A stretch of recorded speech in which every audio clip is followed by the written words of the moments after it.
Welcome to Philippine Showbiz Updates. Latest updates ang hatid sa iyo ng channel na ito, at kung mahilig ka sa mga ganitong kaganapan sa showbiz, ay maaari mong isubscribe ang channel na ito para laging updated sa showbiz ganap.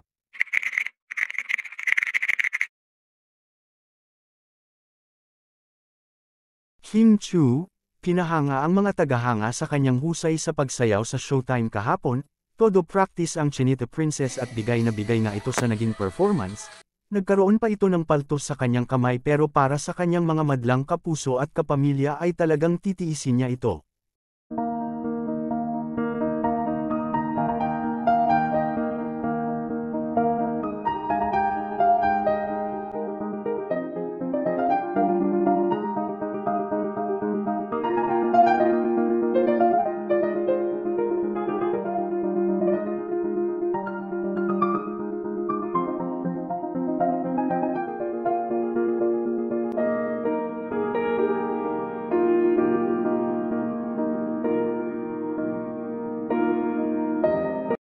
Kasunod nito, dahil na rin sa pagpaparinig ng Showtime family ni Kim, marami ring umasang sasalang si Kim sa Especially For You segment pero di nangyari ang inaasahan ng tagahanga ng aktres.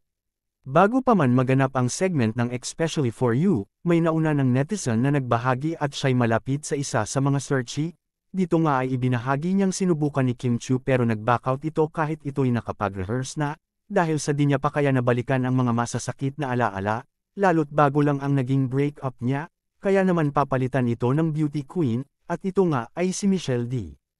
Masaya naman si Oliver na nakasama si Michelle, at kanya pa itong flanex sa kanyang Instagram story.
Samantala, kung meron mang mga nalungkot na hindi nakita si Kim Chiu sa nasabing segment, ay marami rin naman ang natuwa.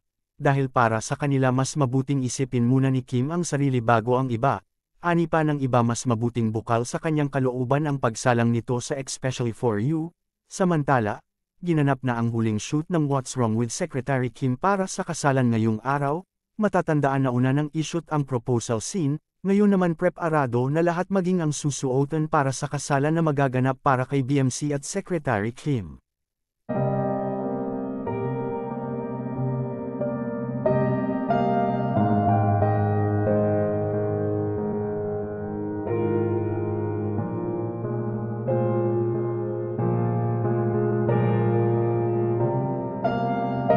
Don't forget to like, comment, and subscribe for more updates.